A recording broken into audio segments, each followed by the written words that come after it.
Hello, everybody. My name is Troublemaker, And I'm Rangroot. and this is the 3v3 Tournament of Glorious Design. Hosted by PLF.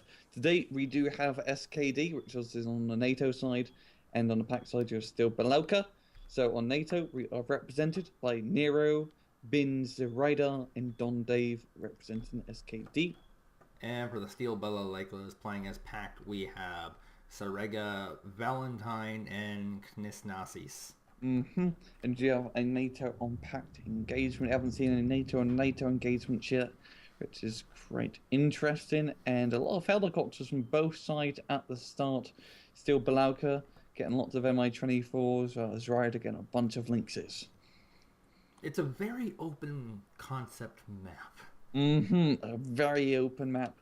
The complete middle literally being a no man's land, while Bravo and Go being very close range infantry engagements.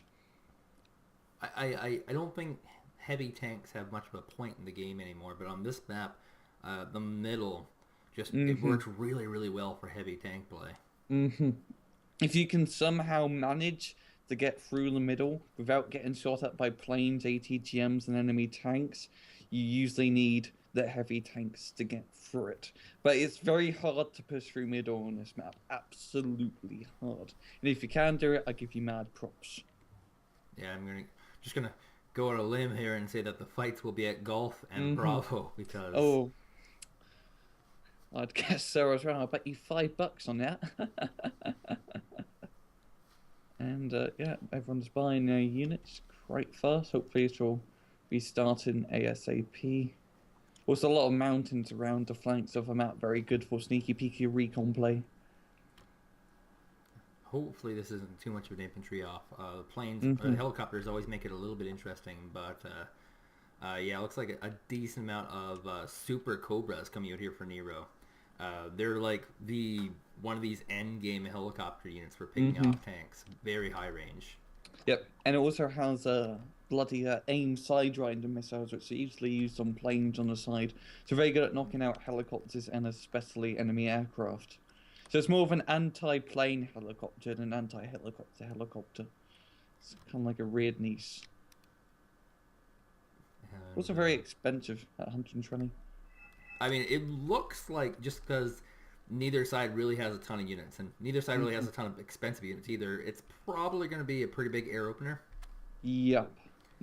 Minks and Skyhawks and bloody Freedom Starfighters galore. I mean, both sides have one FOB, so that frees up hmm about 200 points for each side, which are just they're not being used on hmm units that we can see. So maybe a MiG 31. Yeah, Maybe we'll maybe. get lucky. Indeed. Indeed. I'm gonna wonder out how these Mi-24s are gonna do against Lynxes and Super Cobras. Because those Mi-24s are a pretty nasty infantry helicopter to mess with. But also very expensive. Like I also like the 55-point runs. And away we go. Holy MiG. Holy MiG and SU. Bunch of MiG-19s, 20 runs, AVSs, and an SU-7 BKL. Nero responding with Freedom Fighters and F-15Cs. Oh, a few Freedom Fighters actually, also ground attack planes. Actually, not enough to deal with this ridiculously sized I... pact force here. hmm It's just it's one of those weird things. The pact, even though they have crappy planes, really really crappy planes, they can field so many cheap planes very hmm quickly. Yeah, all these MiGs and even an SU-27 being brought out. It's just an air force to mess with, not to mess with. The Super Cobras actually picked off 3 planes so far and are completely out of ammunition now. So Yep. Oh, already pissed themselves off. F-15 getting shot down to the MiGs. Enough. But yeah, kind of slow moving so far. A little bit of bleeding happening here. hmm Shouldn't last too long. Both sides have. Actually, I correct myself. The NATO side, it looks like they have one extra command. They'll be going for the hmm middle base. But the initial Just air war is over, and hmm looks like PAC will be trying to gain the northern flank and the NATO the southern flank. hmm Yeah, packed land and all their units, Commandoses and stretch the Polonetskis, MI-24 support. That pack definitely going to be up in the northern flank, I have to admit. Nero's bringing up some Zippo flamethrower tanks and a few other beasties, but it shouldn't really be enough to stop him. They're actually using that command to actually grab India, which of course is just smart. And instead of the middle, they rallied it. Actually, they rallied out an extra command to grab that base. So they're going to try and go for some very, very early points. Holy moly! Still Balalaikas trying to move up into the middle a little bit, moving up some empty BTLs. And I thought he was moving those BMPs into Juliet. Yeah, I think he's going to redirect them down into Goth. Very good BMP freeze. Yeah, the middle actually, it's one of those like plays where you assume that there's everything in the middle base as far as AT, and then there's actually nothing there. Like literally, the steel Balalaikas have nothing in the middle. Yeah. And it actually seems like, yeah, Valentine is going to be holding on to the southern sector for a bit. There's a bunch of infantry inside, and he's getting a little bit napalmed in there, but he's doing a good job at holding on.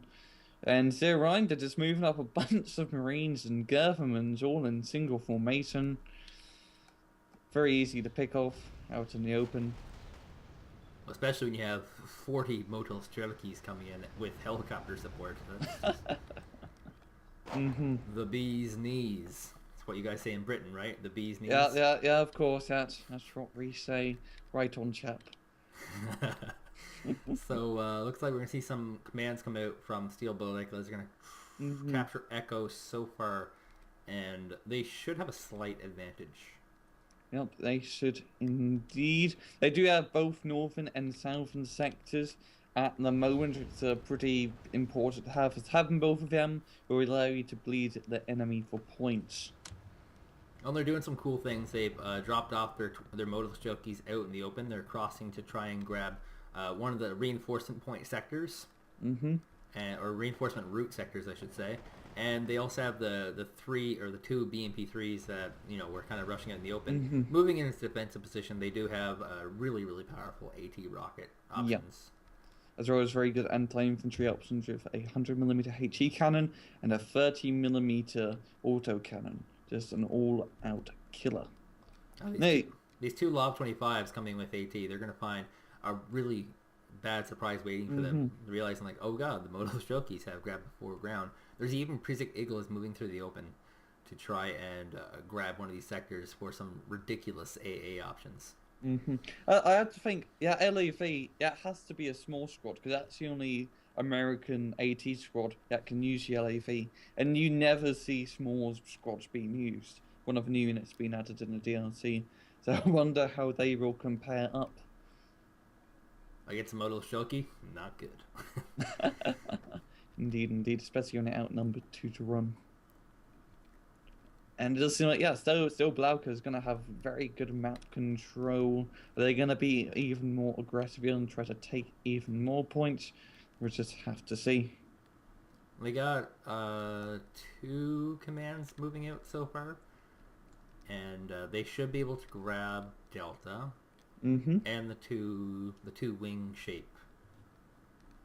Is that a wing? It's kind of like a banana with a fork in it, I guess. You mean go from Bravo? Yeah, they are shapes of something though. I'm kind of thinking of a jellyfish, to be honest. A jellyfish. A jellyfish. It kind of seems like a jellyfish because like the hillside with the downward slope, that's kind of like the top of a jellyfish, and then the bottom side is kind of like the belly, and then that little like stump is like its tentacle things. You sure you're not from Australia? Aye, mate.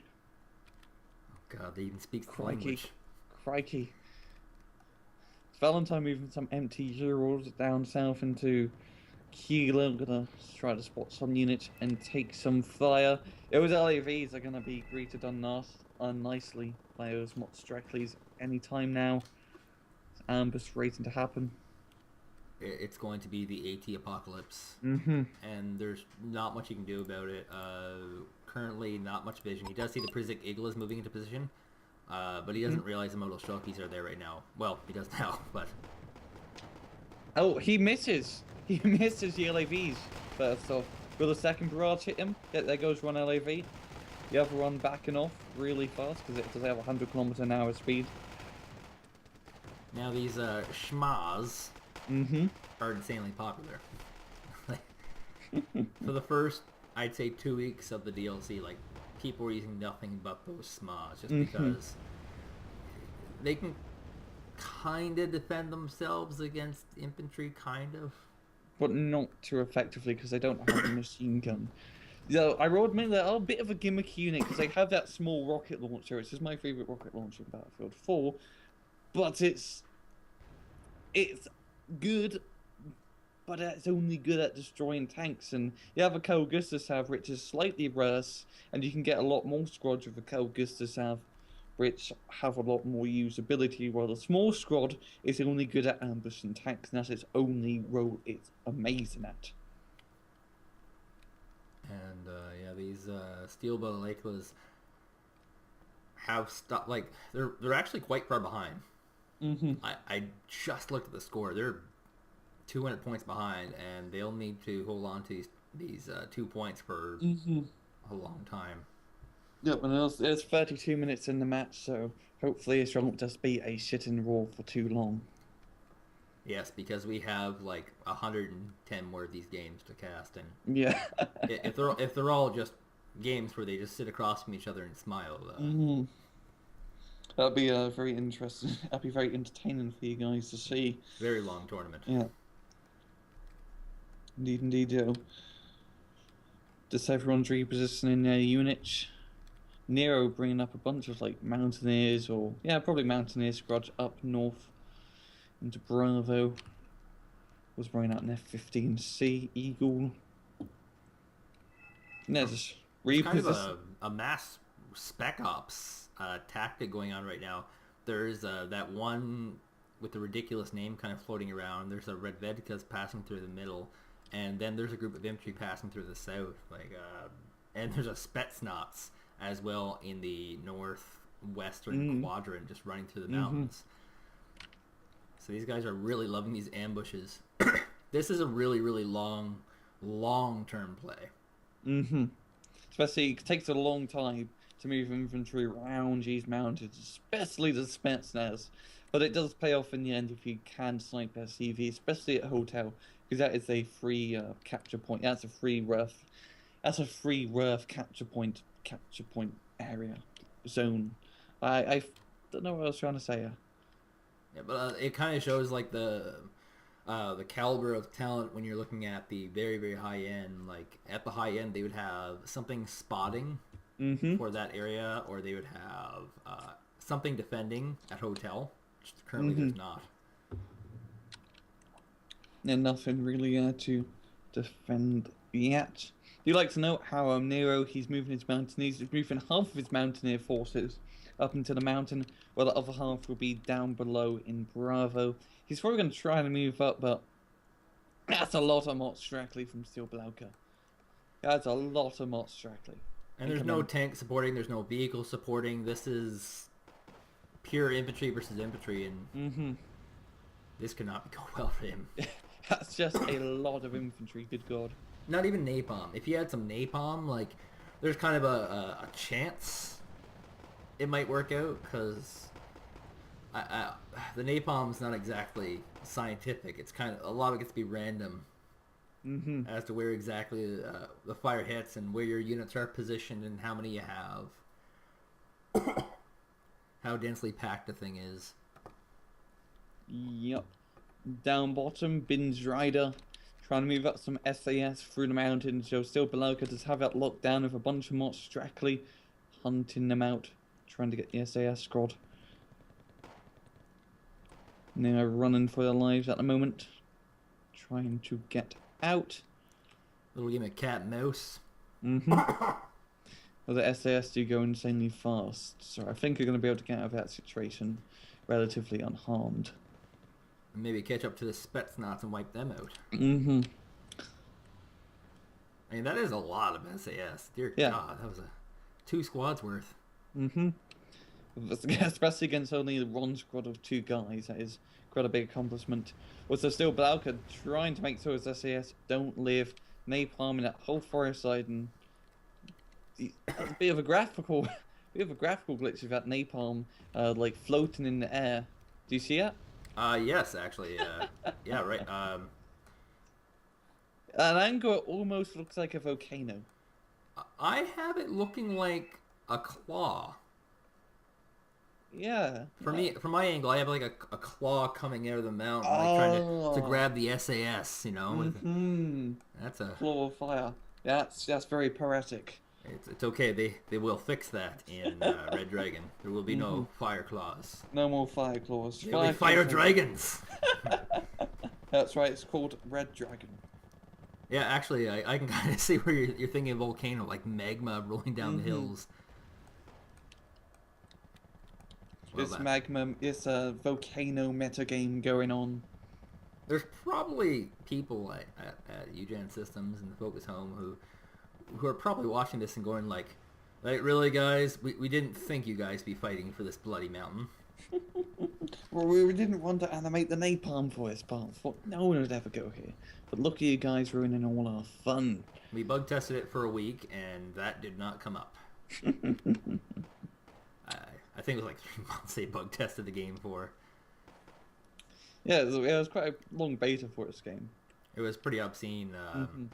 Red Dragon was actually in development at the same time as Airland Battle.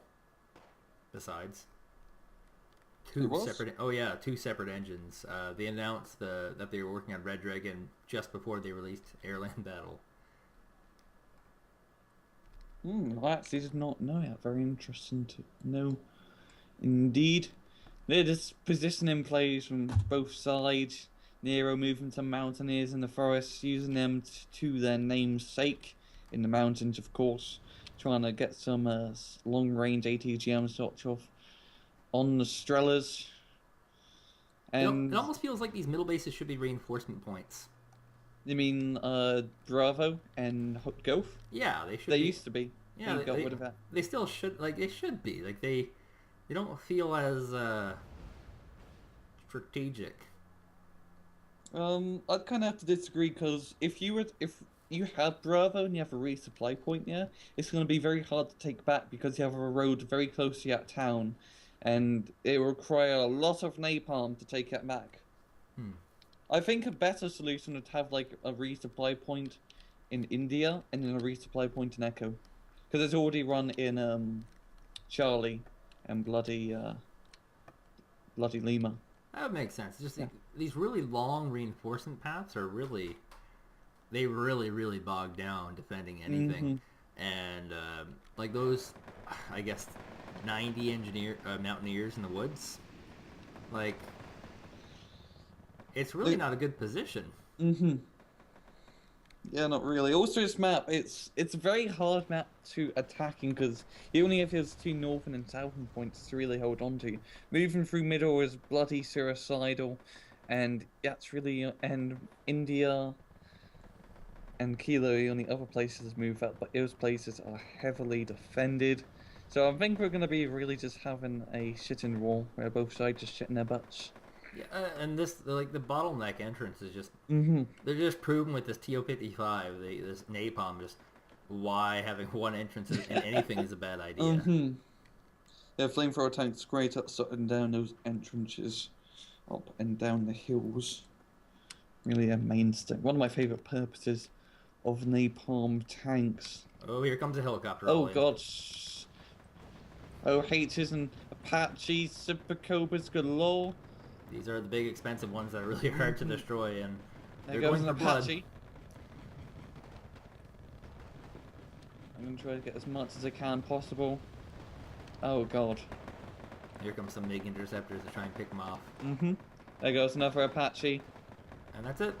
Yeah. They have nothing left to really attack with here. Yeah, so H is out of ammo almost. They are going to be going down. So that was about a 350 point investment. Yeah, those Apaches are quite expensive. Would have been stockpiling that for about 10, 12 minutes. And all gone, just like that. All gone So, 15 seconds. Those Spetsnaz that we were talking about earlier, they have actually managed to spot Nero's CV. We didn't really put in a very hidden spot. He has a lot of forest he could use, but he just decided to hide it in that one little bus line, yeah. So, I wonder if the Malkas or... Oh, yeah, you have a bunch of planes coming out. Yeah, and I know why he put the command there. He wanted to get a super, super early bleed on Steel Balalaikas, who finally chipped come back. And he doesn't want to move that because he'll lose probably, just get to the woods, 20 points. 20, well, it's 3, so it'll be 21 points. But nobody's really coming to attack it. The Spetsnaz can move into a better position to hit it. They do have RPGs, after all. They could actually sniper it with a sniper rifle, to be honest, because it is only a Humvee. True. I've seen that sniper do amazing things. I remember one match, I was camping an FOB with a sniper squad. Shot down a helicopter, it's landed. I swear it must have hit through the cockpit, hit both pilots, then ricocheted into the fuel tanks and made a massive boom. But yeah, sniper rifles, pretty cool. It's a little bit of a tank push through the middle right now. 4 infantry on the way in to try and jump into the fray, and it's actually quite a bit of tanks. There's not really much for AT in the middle. In fact, Dondave. Napalm coming in from NATO. Dondave only has an M163 and an MBT-70 to hold off its tank assault. And I think still Balka, they're going to have control over Juliet very soon, I have to admit. And all the AT was in really poor positions, not actually in a position to get spotting information or fire. And this very cheap assault, he needs to silence these Polish 10-point vehicles to just crush through. They'll easily get this. The BTR 60 PB is continuing down the road though. Sniped by a Nighthawk. But if it would have continued. That's a pretty good Nighthawk shot, because that's a fast-moving vehicle, 150 kilometers, going down a road, and he got it while it was moving. That was a pretty good Nighthawk hit. And this is a pretty potent push-up. They will not only be able to wipe it out, they should be able to move another command in here and just bleed even harder. It could actually get it up to +4 in this match. Would be over very soon. F-16 block coming over from Zwieda.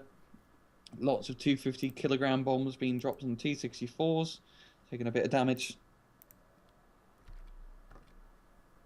And they do have a nice set of here. They have the OSA up front and the Tunguskas in the back. So I mean, once they can get them resupplied, they should be able to hold down this ground. Well, F-15C, he's in the danger zone. MiG-19, it does get shot down. Yeah, he's very cheap packed interceptors. Do a great job at close range at killing these NATO's F-15s. Just in numbers is why they're in. It still kind of sucks that bad players like myself can't do well as packed, but it's really good that in a competitive scene, a pack are doing well. Yeah. Indeed, another F-15 getting shot down. Good God. Those MiG-19s are killer. I need to start using them a bit more. Here comes the Lynx toes trying to pick off some tanks, and Humvee toes are going to get picked off. Yeah, very weak unit, but does have a very powerful ATGM. And a bunch of AMX-13 Onurals being used. And more napalm being dropped in from NATO. And artillery from both sides being fired. They might have enough to take this back. It's just a matter of how these units, like these Lynxes, have to pick off every single tank and every single AA. The Conquerors have to get wiped out by napalm. That's the only effective way to kill them at long range. Nero being basically getting 4 Eyehawks on Lima, all in one giant blob. Damn, that's a lot of money. That's like 240 points worth of AA in just that one Eyehawk blob. And yeah, he definitely doesn't want any packed planes leaving his airspace. Because those MiG-19s have been a menace too much.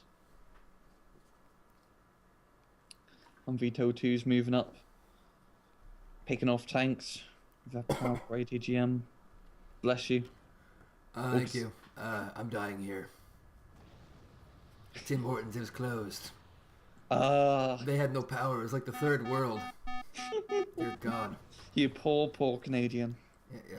Tim Hortons is the American equivalent of Dunkin' Donuts, I guess.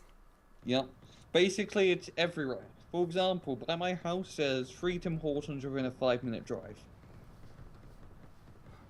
They are the second highest grossing food joint in the country. What's the first? McDonald's. Oh. Just like everywhere else. And it's Tim Hortons and then A&W, surprisingly. Yep. CV and Hotel getting sniped by good old SU-7BM bombing run. And I think Steel Valky's going to gain this in the bag. It's at +6 at the moment. Yeah, that's brutal. They have positions everywhere. There's just nowhere that they can be busted. Even their position in the woods to the north has been pretty well destroyed. Just a few units left over. Yeah, and it's probably just going to be a good game for Steel Valka. Mirage coming in, dropping in some napalm. Getting shot down immediately. A lot of LAV mortars from Nero. An awful lot. 6 of them just mortaring positions where he thinks enemy infantry are in. Oh, MiG 23 coming in, doing a bit of damage to them, but yeah, killing 2 of them. Pretty good gun run, yeah.